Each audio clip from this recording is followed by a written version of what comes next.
నిజాన్ని కప్పిపుచ్చి అబద్ధాన్ని పదే పదే చెప్పి లేదా తమకు అనుగుణమైనటువంటి వార్తలు ప్రొజెక్ట్ చేయడంలో ప్రస్తుతం మీడియా చేస్తున్నటువంటి విచిత్ర ధోరణికి సజీవమైనటువంటి సాక్ష్యం తాజాగా మమతా బెనర్జీకి రాహుల్ గాంధీ లేఖ రాయడం. మమతా బెనర్జీ మోడీ వ్యతిరేక శక్తుల్ని ఏకం చేస్తున్నారు, కానీ కాంగ్రెస్కి దగ్గర కావట్లేదు. కాంగ్రెస్ని తన జూనియర్ భాగస్వామిగా చూడాలనుకుంటున్నారు.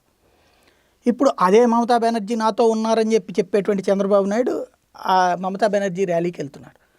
ఈయన తృతీయ ఫ్రంట్ అని చెప్పి ఒక పక్కన చెప్తూ ఆ తృతీయ ఫ్రంట్లో కాంగ్రెస్ని కలుపుతూ మమతా వీళ్ళందరూ కూడా కాంగ్రెస్ వెంటే ఉన్నారని ఒక పక్కన చెప్తున్నారు. ఆ మమత కలకత్తాలో జరిపేటువంటి ర్యాలీకి కాంగ్రెస్ని పిలవకపోగా దాంతో ఇక్కడ కాంగ్రెస్కు పెద్ద సమస్య అయింది. ఇప్పుడు యూపీఏ తరపున జరగట్లే అక్కడ ర్యాలీ, తృతీయ ఫ్రంట్ తరపున జరుగుతోంది. ఇక్కడ సెకండ్ ఫ్రంట్లో ఉంటానన్నటువంటి చంద్రబాబును కూడా పిలిచింది. ఆమెకు అవసరం ఏంటంటే చంద్రబాబుని వదులుకోను లేదు, అట్లనే వెంట తిప్పుకోను లేదు.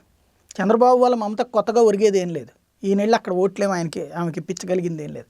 కాకపోతే మమతకి ఏంటి అవసరం అంటే రేపు పొద్దున ఈ సంకీర్ణ రాజకీయాలు వచ్చేసి యూపీఏకి సీట్లు తగ్గి ఒకవేళ వీళ్ళందరూ కనుక శరద్ పవారు, మాయావతి, సమాజ్వాదీ పార్టీ వీళ్ళందరికి కనుక 100-150 సీట్లు వస్తే అప్పుడు ఈ కాంగ్రెస్కి కానీ యూపీఏకి కానీ 100-150 సీట్లు వస్తే వీళ్ళ మద్దతు తీసుకుని తను ప్రధానమంత్రి కావాలనేది ఓ పక్కన మమతా బెనర్జీకి ఉన్నది, మాయావతికి ఉంది, ములాయం సింగ్కి ఉంది. వీళ్ళందరికీ కూడా తమ చేతిలో నడిచేటువంటి ఒక మనిషి కావాలన్నటువంటి ఫీలింగ్ వీళ్ళందరిది.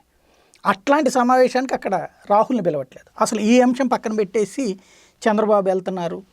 ఈలోపు రాహుల్ గాంధీ లేఖ రాశారట, సంఘీభావం ప్రకటిస్తా. సంఘీభావం ఏంటి? ఆ కూటమిలోనే మమత ఉందన్నారు కదా, మరి ఆ కూటమిలో లేకుండా ఆవిడ మరి కాంగ్రెస్ని ఎందుకు పిలవలేదు?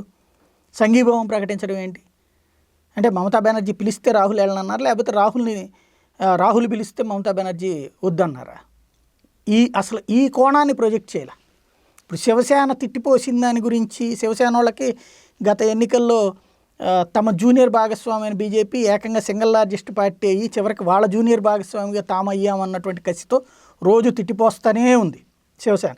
ఆ తిట్టినవన్నీ 3 కాలంలో వార్తలు, రోజు దాన్ని ఇంకేముంది అయిపోయింది అని చెప్పి రాసినటువంటి వాళ్ళు.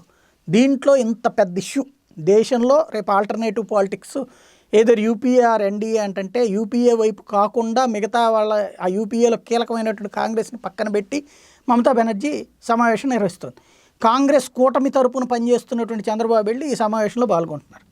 ఇది ఒక గందరగోళపు రాజకీయానికి సజీవమైనటువంటి సాక్ష్యం.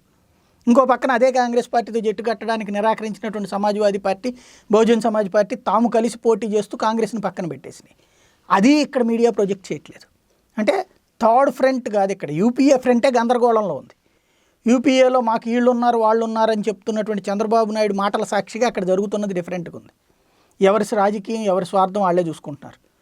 అది పక్కన పెట్టేసేసి ఇక్కడ అసలు ఆ డిస్కషనే లేకుండా యూపీఏ చాలా స్ట్రాంగ్గా ఉంది, మోడీని ఢీకొట్టేలా ఉంది, మోడీని ఢీకొట్టేటువంటి సమరయోధుడు నడిపిస్తున్నది చంద్రబాబు అన్నటువంటి కోణంలో ప్రొజెక్ట్ చేసుకుంటూ వెళ్తున్నాడు. మరి ఇది ఎలాంటి ఎథికల్ జర్నలిజమో వాళ్ళే చెప్పాలి.